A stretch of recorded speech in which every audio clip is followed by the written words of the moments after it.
Good day, Ma'am and Sir. I'm Mark Pautina, a Level 1 nursing student at National University. And today, I'm going to perform assisting client with controlled coughing and deep breathing. Controlled breathing exercise may also improve breathing inefficient for the client with obstructive respiratory disease, while deep breathing exercise encourage the clients to take slow deep breaths instead of the rapid swallow breathing pattern that may be present in restrictive lung disease.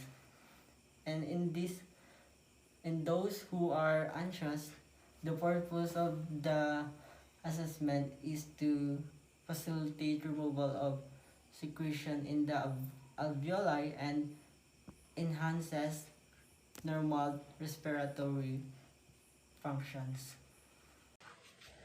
Prior to the procedure, first we need to identify the client.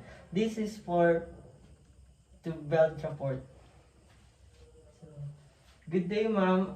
I'm Mark Pautina and I'll be your student nurse for today. So, ma'am, what do you want me to call you? Just call me Miss Falcotila. Okay. Next, close the door and curtains to provide privacy.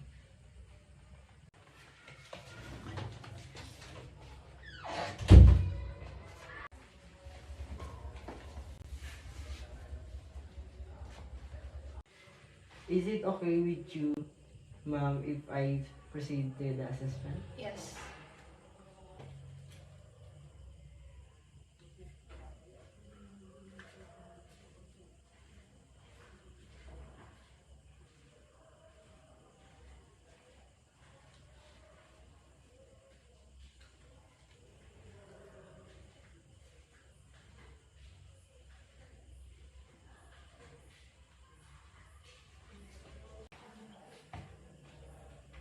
Can you inhale and exhale, ma'am?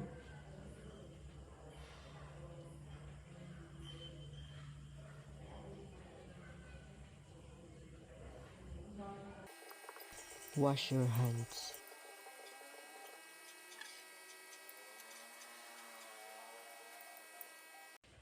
Next, explain the purpose of the procedure to your patient. So, ma'am, the purpose of this procedure is to facilitate removal of secretion in the alveoli and enhance the normal respiratory. Next, place the patient in a sitting position if possible.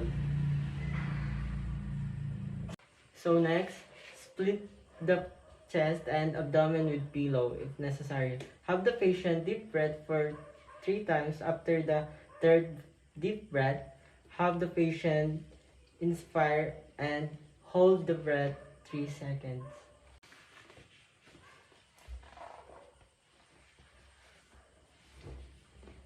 So ma'am, can you inhale in 3 times and in third deep breath, can you hold it for 3 seconds?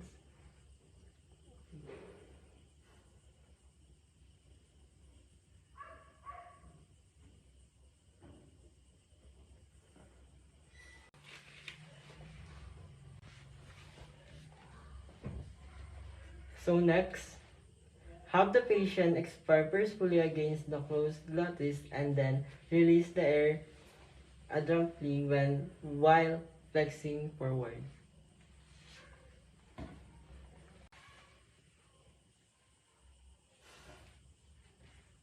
So next, check the lungs by auscultation.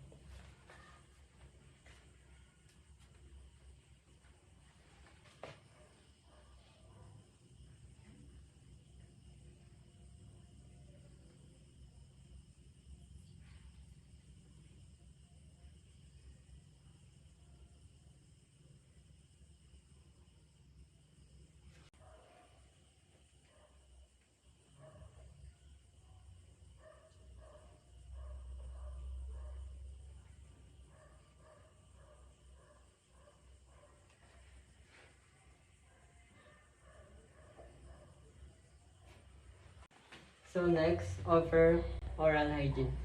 So ma'am, after this session, can you please drink 8 glass of water daily? Yes, nurse. So next, suggest to the client that repeat deep breathing and coughing hourly as needed to clear the lungs of secretion or as ordered. So ma'am, can you repeat the procedure that we just execute a while ago? Yes. So ma'am, can I get your pulse rate?